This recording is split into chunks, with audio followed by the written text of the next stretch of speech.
There are some who argue that the United States of America as a nation should be defined by its civic identity, a federal republic whose founding promised equality under the law and liberty to all of its people. But there's a darker side to American history, too, one built on ethno-nationalism and white supremacy.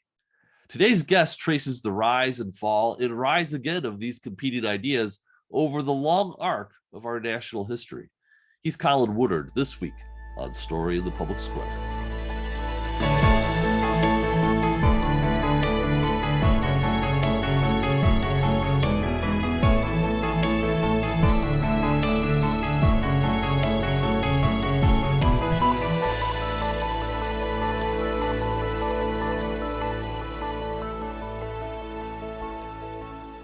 Hello and welcome to A Story in the Public Square, where storytelling meets public affairs. I'm Jim Ludis from the Pell Center at Salve Regina University.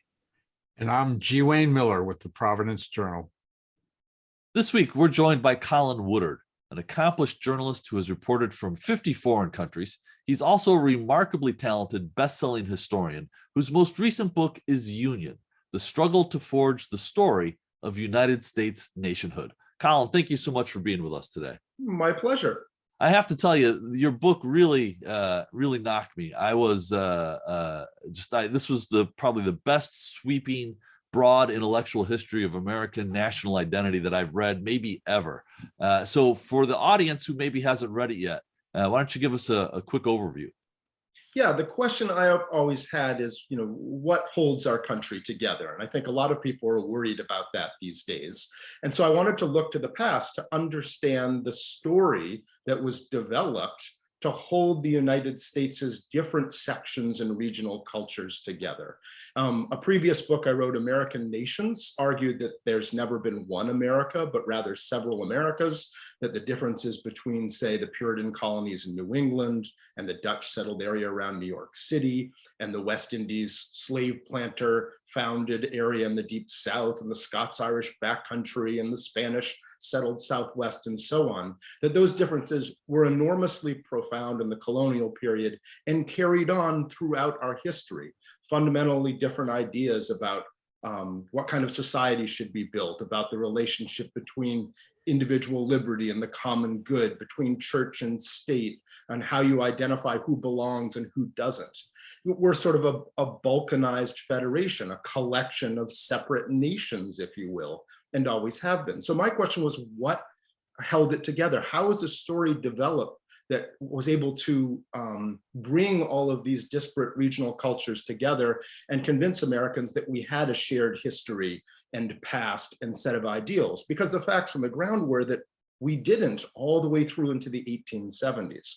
And so Union is the story through the lives of the people who first really developed and packaged our story of nationhood, our national narrative, the battle between them and sort of how they developed their ideas, what those ideas were, how they succeeded in broadcasting them and setting them out to the public, and the implications that all has for us today, which are unfortunately pretty profound and pretty relevant to our present moment.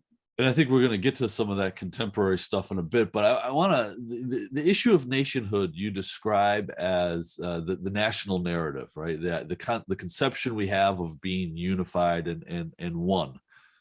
Is that a conscious decision? Were there people setting out to say, look, I'm going to tell the story of America, or is this something that just evolves organically?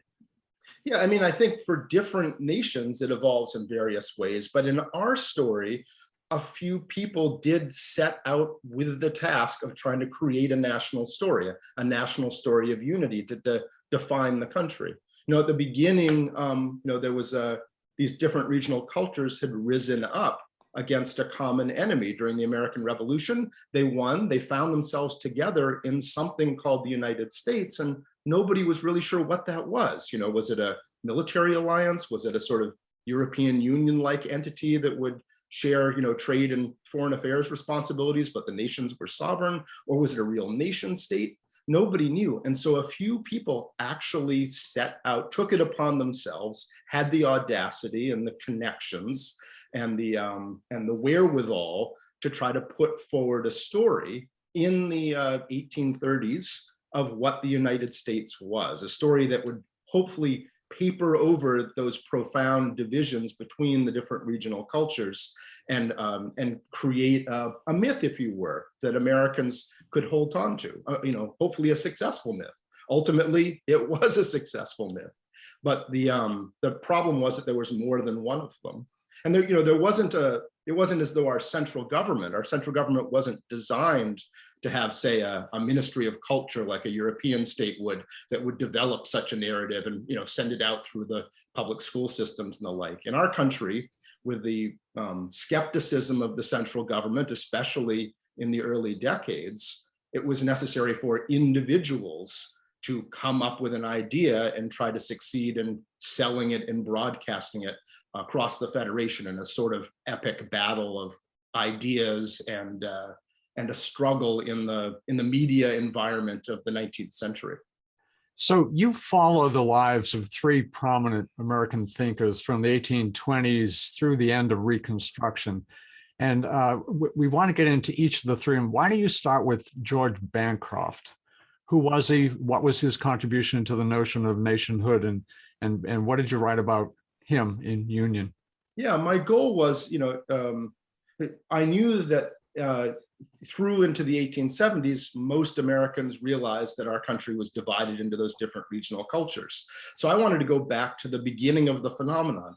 At what point was there a national story being put out there and trying to be sold to people? And who developed that story? And in doing my research, I quickly discovered George Bancroft was the first person to package it, which is why I started with him. And he's largely forgotten today, but George Bancroft was the most influential historian, bar none, in the Americas in the 19th century. And he's somebody who lived through almost the entire 19th century. He was born in 1800 and died in the 1890s, and was active throughout as a historian, but also as an actual political actor.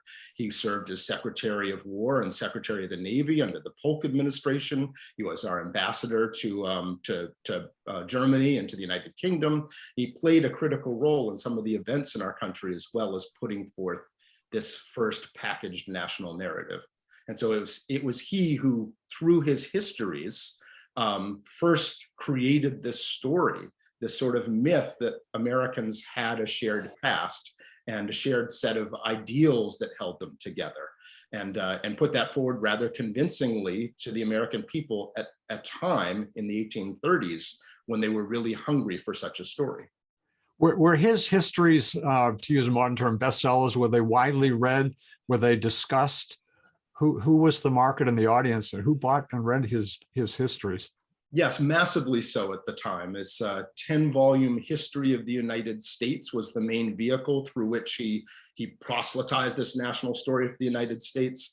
But it took him, 60 years to write this series of books. The first volume came out in the 1830s, and then others came out in subsequent years. And all of them put together only span the period up until the Constitutional Convention in the 1780s. In other words, it was really a pre-history of the United States, one that, as I said, was papering over the fact that each of the regional cultures had totally separate histories.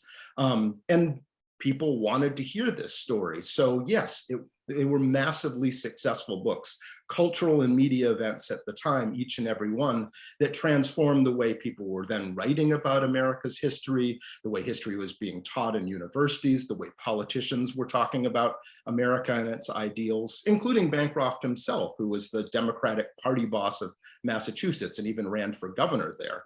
So, I mean, it was an enormous event and enormously influential, and also controversial, because Bancroft's particular take on what America's story is, which we can go into, had its detractors and opponents immediately and in real time, who put together a counter narrative, a competing version. And those two narratives side by side have sort of been engaged in a continuing struggle for the soul of this country ever since. So maybe you can just break down briefly those two narratives, the narrative and the counter narrative. Right. Bancroft's story, I mean, Bancroft was sent as a young man. He graduated from Harvard in 1817 and was sent by the president of Harvard to Europe to earn a PhD because you couldn't get a PhD in the United States. And this is important because he was in Europe at the very time that Europeans, and particularly Germans and Central Europeans, were trying to develop the ideas of European nationhood. And he studied under the key figures of German Romantic nationalism. They were his professors, Hering and Hegel and the Van Humboldts. And so his story that he came back to the United States with fused his own Puritan background from New England. He was from Massachusetts, had gone to Exeter and to Harvard. His father was a congregational, Unitarian intellectual. He merged the idea that the Puritans had, right, that they're on a mission, right? The early Puritans thought that they were in a covenanted relationship with God, like the Old Testament Hebrews, that God had chosen them to do specific things in the world, an errand in the wilderness, to put a light on the hill, to create a more perfect utopian society. And so he took that idea that Americans had a special mission in the world sanctioned by their creator, and he merged it with German ideas that history had a plan and a purpose, and that nations were like organisms that grew from their common instructions. It was inevitable that a nation would have certain characteristics because it was part of their, what we would call their DNA. And so he put those together into a civic national vision that said that Americans were chosen to come here to promote human freedom and to spread it across the world and across this continent, that we were committed. We may appear to be separate people, South Carolinians and New Yorkers and Massachusettsians, but really each of those places had been planted with the same seed, with the same American, national, ambition and characteristics. And that what we were tasked with, what bonded us together, wasn't a shared past or religion or ethnicity, but rather a commitment to a set of ideals, the ideals in the Declaration of Independence about the inherent equality of humans and their rights to life, liberty, the pursuit of happiness, and representative self-government. And that who belonged, anyone who believed in those things and was committed to those ideals, was an American or a potential American. So it was defined in a sense, it was, the first nation, and nations were a pretty early and new thing in the early 19th century. It was the first nation that had kind of been defined around ideals, not some kind of, bloodline and tribal characteristics. And so that was the vision that Bancroft had, large elements of which you can still recognize and hear in our own national narrative still today. Colin, the other story that you track in the first 2/3 of the book is that of William Gilmore Simms. So Bancroft from Massachusetts, Simms from South Carolina. He has a different idea about what the story of the United States is. Can you tell us about that? Correct. I mean, the United States and the world was a much smaller place then. So William Gilmore Simms and Bancroft knew each other. And when Simms first started reading Bancroft's history and realizing the story he put forward, he was outraged, and he countered it with his own version of a national narrative. And this was one conditioned, like Bancroft's, on his own regional cultural experiences. Simms was from South Carolina and from Charleston. And that was a region that was built on a classical Republican vision, right? Modeled on the slave states of classical antiquity and democracy like ancient Greece or ancient Rome, where a small minority at the top of the pyramid has the privilege or the liberty to practice democracy, and the subjugation and slavery were the natural lot of the many lower down in society's pyramid. And this was the society he believed in, and he came forward with a counter narrative that said, nonsense. Jefferson was entirely wrong when he wrote that people have are inherently equal when he wrote the Declaration of Independence. They're clearly not, and in fact, the only people, Simms said, who actually had the capacity to exercise the freedoms in articulated in the Declaration of Independence were the allegedly superior Anglo-Saxon race, and that the different colonies that formed the United States were all the organic ethnic homelands of the Anglo-Saxons. They're the ones who had brought the genius of democracy and had created the Declaration and the Constitution, and therefore it was their homelands. And the wonderful thing about the United States is that it was an umbrella or a shield that helped protect these various ethno-states so that they could proceed. And other peoples, certainly to include people of African descent, were not members of the community, were not full citizens or even entitled to citizenship necessarily. So it was an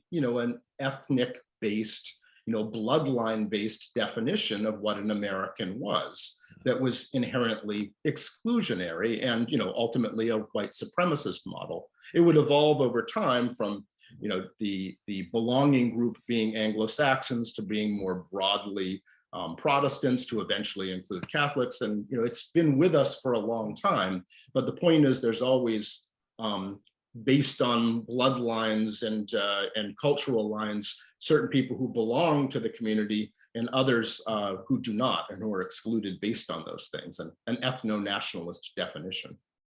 And so the third thinker and historical figure, of course, is Frederick Douglass. Talk about him.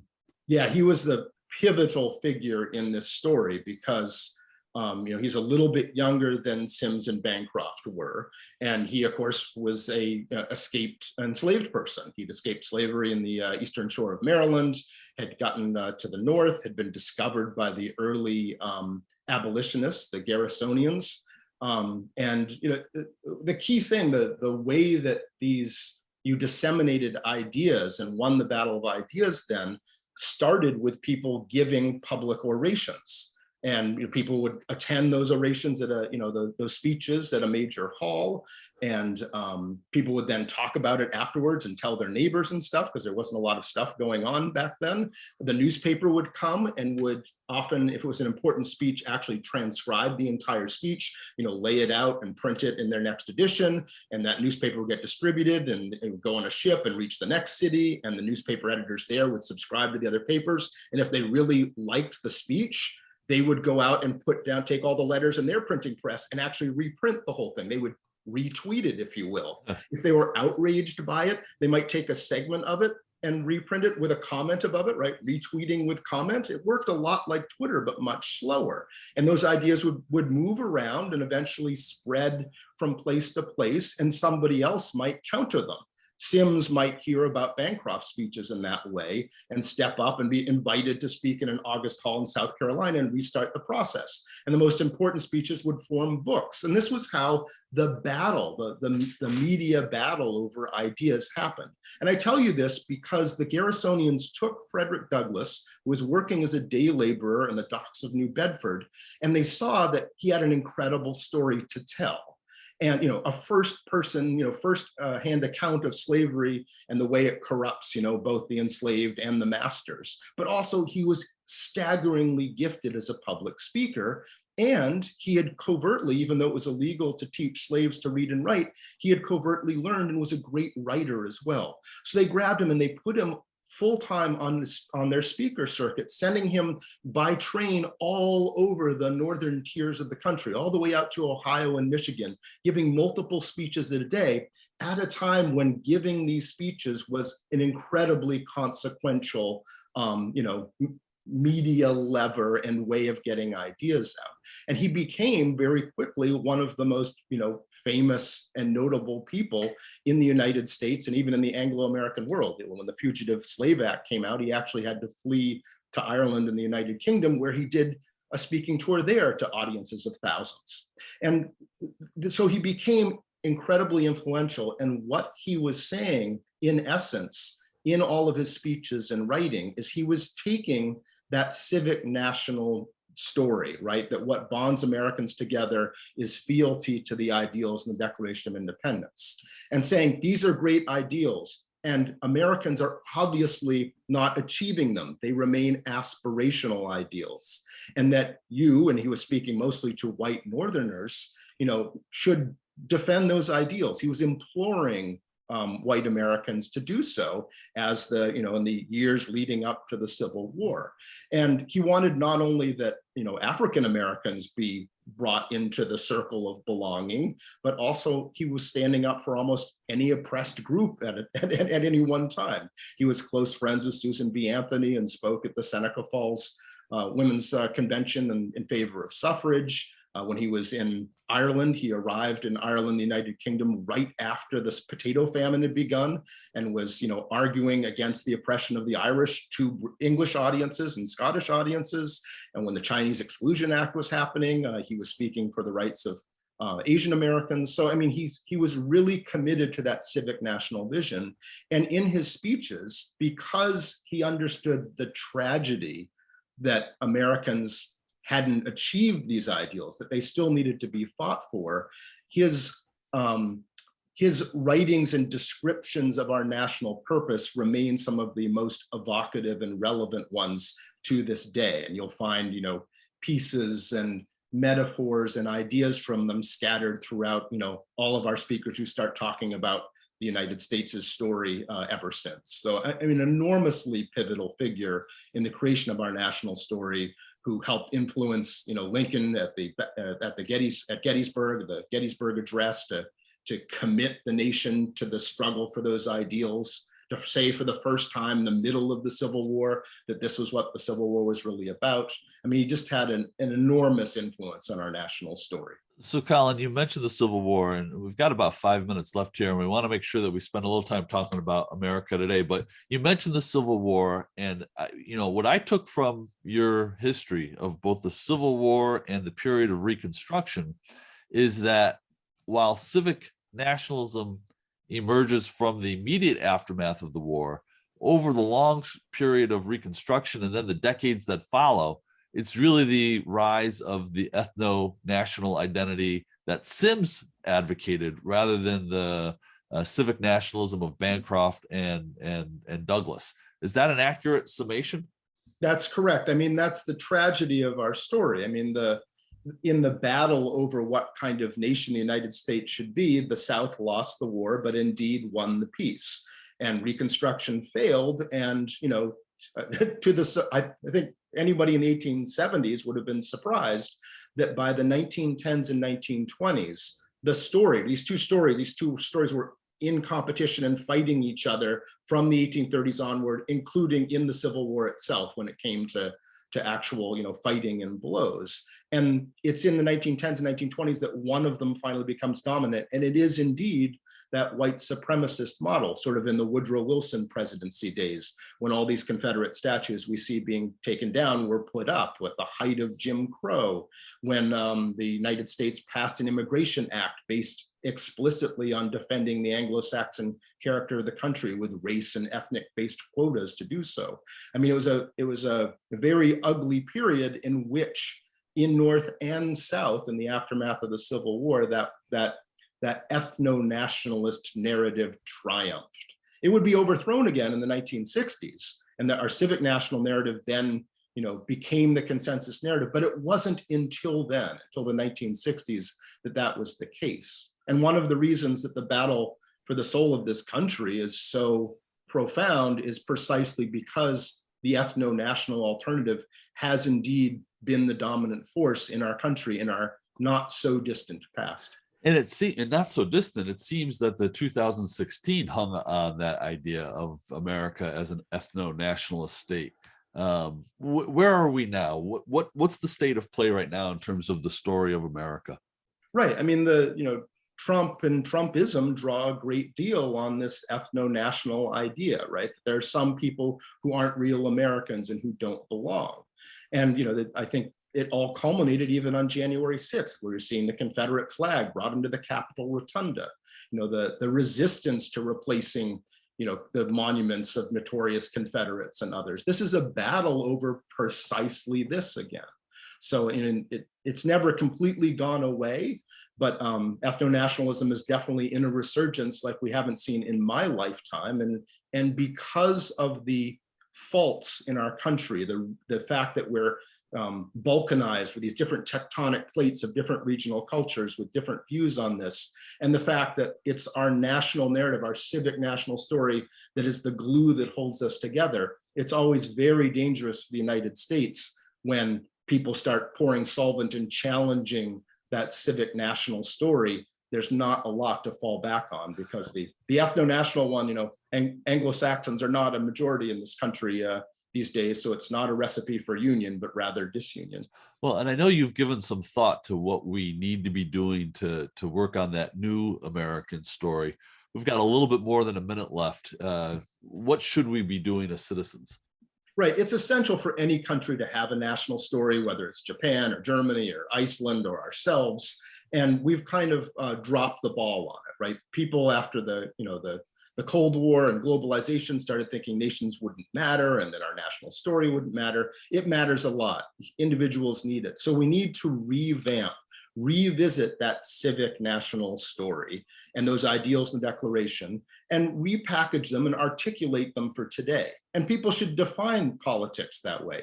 The reason that you are putting forth this set of policies or rejecting that may have to do with actually extending the promises in the Declaration of Independence. That's what defines Americans and what America is all about. And people, and our leaders and we ourselves need to recommit to that and start articulating it, because, the forces that would overthrow that are active and on the move. Colin, that's where we're going to need to leave it today. Thank you so much for being with us. He is Colin Woodard. The book is Union, and we strongly endorse it.